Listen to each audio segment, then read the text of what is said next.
Part 1. Discovery Phase. For centuries, Callisto had been the overlooked sibling of the Jovian system. Europa held the promise of subsurface oceans and possible microbial life. Io dazzled with its volcanic fury, and Ganymede tempted with its magnetic field and potential habitability. Callisto, by contrast, was quiet. Its ancient surface, unchanged for nearly 4 billion years, was often described as a fossil moon. NASA's Voyager probes, the Galileo spacecraft, and later the JOSE mission, all reinforced the same impression. This was a world of scars, not stories. And yet, to some minds, scars told the deepest stories of all. Among the scars, none was more captivating than Valhalla. The immense multi-ringed basin sprawled across Callisto's surface like a cosmic fingerprint, concentric rings radiating outward for nearly 3,800 kilometers. Planetary scientists had struggled to explain its formation for centuries. Some argued it was the result of a massive impact, whose shock waves rippled through the icy crust like a stone dropped into a pond. Others proposed interactions with a once-existing subsurface ocean, its frozen remains shaping the strange geometry we see today. Dr. Isabella Rodriguez was captivated not by what Valhalla seemed to say, but by what it concealed. An archaeologist of worlds, she specialized in interpreting ancient planetary surfaces as though they were historical documents. While her colleagues poured resources into Mars and Europa, she advocated for the study of Callisto, arguing that its stability might preserve evidence long since erased elsewhere. A surface that does not change, she once wrote, is a library of time. By the mid-22nd century, humanity's reach had expanded far enough to take her arguments seriously. Mars colonies flourished. Asteroid mining fed Earth's hungry industries. Space agencies, now consolidated under the International Exploration Directorate, had the resources to look further. When a consortium of universities and agencies proposed the Callisto Subsurface Reconnaissance Project, Isabella was chosen to lead its archaeological division. The mission began in 2045 with a fleet of orbiters equipped with instruments far more powerful than anything of the 21st century. Quantum gravimeters mapped minute fluctuations in mass below the surface. Ground-penetrating neutrino radar pierced through dozens of kilometers of ice. AI-enhanced spectral scanners detected faint traces of unusual elements. At first, results were predictable: layered ice, ancient fractures, pockets of briny slush. Then came the anomaly. At 12 kilometers below Valhalla's center, sensors detected cavities far larger and more regular than nature could easily explain. The radar returns formed hexagonal lattices, domes, corridors, geometry too precise to dismiss as chance. At first, mission control suspected data corruption. Redundant scans were ordered, recalibrated, cross-checked. The anomalies persisted. When Isabella saw the first three-dimensional reconstruction, her breath caught. The voids were aligned like a city plan. Corridors stretched for hundreds of kilometers, punctuated by vast chambers, domes layered upon domes, stacked vertically like floors of some impossible architecture. And most astonishing of all, faint energy emissions, steady and patterned, still pulsing after billions of years. The implications were staggering. Humanity had searched the stars for signals, scoured exoplanets for biosignatures, listened for whispers in the cosmic dark, and here, hidden beneath the ancient crust of a moon long considered geologically dead, was a city. Not ruins, not collapsed caverns, but a city that still lived at least mechanically, long after its builders were gone. The world reacted with disbelief, then awe. Some dismissed it as artifact of faulty instruments, but the data were irrefutable. Governments convened emergency councils. Media headlines proclaimed, "The tomb beneath Valhalla." Religious leaders offered interpretations ranging from divine providence to apocalyptic warning. For scientists, it was the greatest discovery in human history. Within months, funding was approved for a direct mission.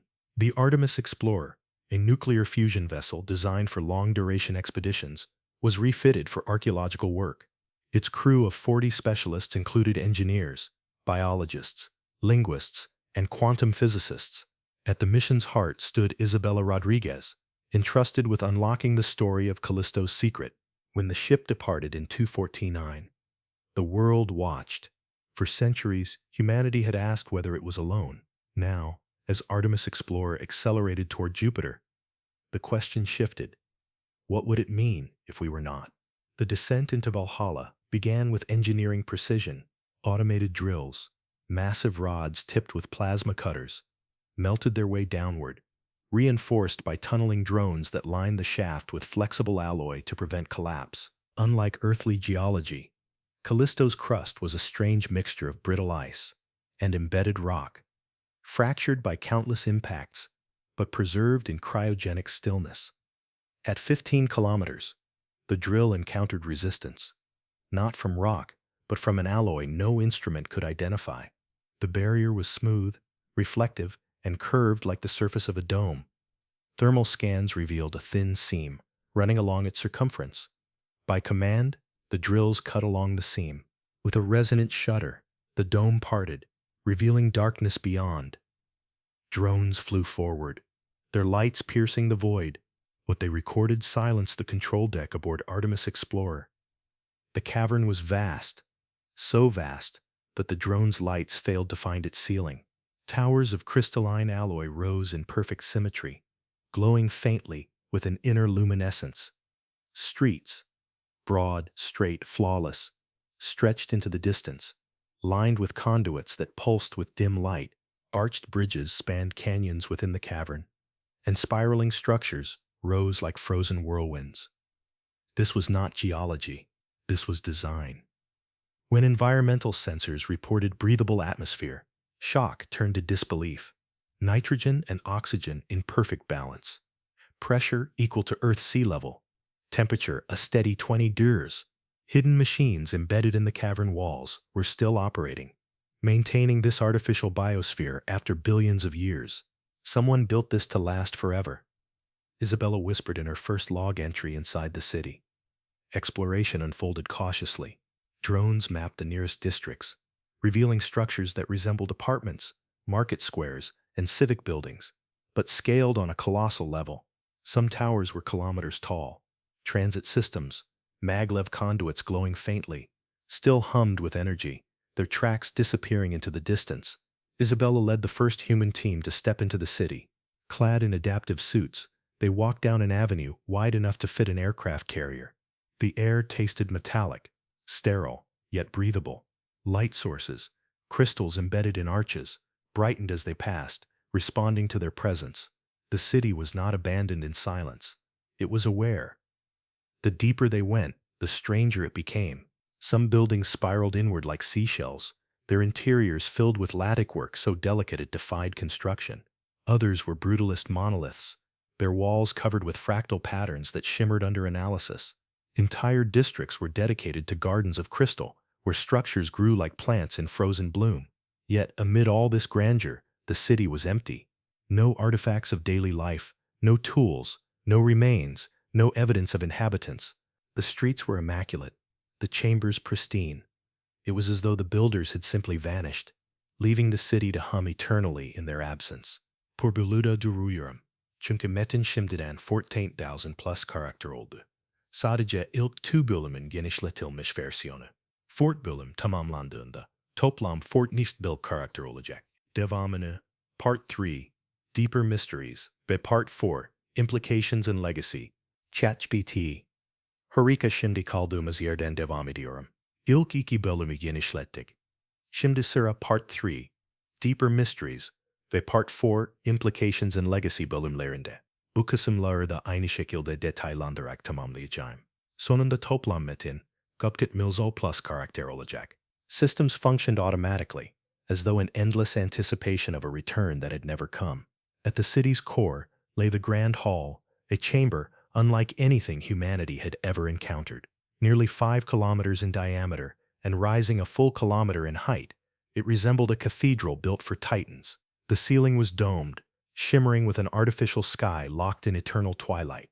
The walls were covered in fractal etchings that stretched across every surface, patterns so intricate that microscopes revealed self-repeating structures down to the atomic scale. At first glance, the etchings seemed decorative, but AI-assisted analysis quickly dispelled that illusion. They were mathematics, Quantum field equations, entropy models, space-time curvature diagrams, concepts only partially understood by 22nd century science. Some patterns resembled blueprints for energy extraction from the vacuum itself.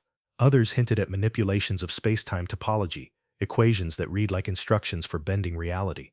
"This is not art," Isabella whispered during her inspection. "This is knowledge, encoded into the very walls." Material analysis confirmed that the walls were not stone or ice, but an alloy unknown to the periodic table, ultra-stable, superconducting, and resistant to decay. These alloys had carried energy continuously for billions of years without degradation. The city's infrastructure actively resisted entropy, repairing itself when damage occurred. It was, in every sense, a self-healing organism.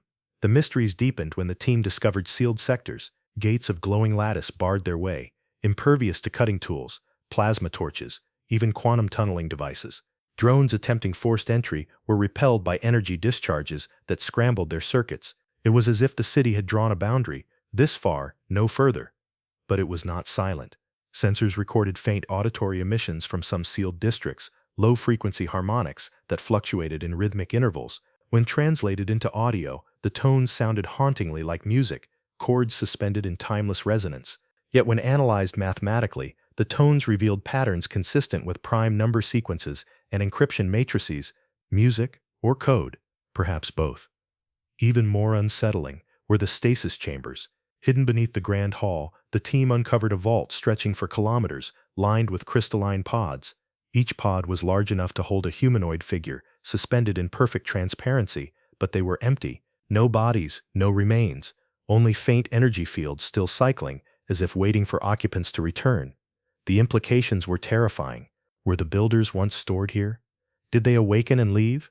Or were they destroyed, leaving only the infrastructure behind? Some scientists speculated that the pods might never have held organic life at all, but something else, synthetic entities, consciousness stored in crystalline matrices. One pod, however, was different. It contained not emptiness, but a pulsing light, a slow, rhythmic glow that matched the harmonics detected in the sealed districts. Instruments could not penetrate the pod's barrier. Attempts to scan it returned only recursive data loops, as though the pod was scanning them in return. Isabella spent hours standing before that single pod, her gloved hand pressed against its surface. She could not shake the sensation that something on the other side was aware of her presence. "This city is not abandoned," she recorded in her private log. "It is dormant, watching, waiting." Part 4. Implications and Legacy. When the Artemis Explorer transmitted its findings back to Earth, the world changed overnight. For centuries, the question of alien life had been framed in hypotheticals. Are we alone? With Callisto, that question became obsolete. Humanity was no longer speculating. It was confronting undeniable proof of an intelligence beyond its own, one that had thrived billions of years before humans even existed. The first reaction was awe. Media across Earth, Mars, and the Belt broadcast images of the underground city, crystalline towers, endless avenues, the grand hall with its mathematical walls. The stasis chambers became the most replayed footage in history, sparking endless debate about who or what had once occupied them. Then came division. Religious leaders offered interpretations that ranged from reverence to fear. Some proclaimed the city as evidence of divine creation, a cosmic Eden left behind by celestial architects.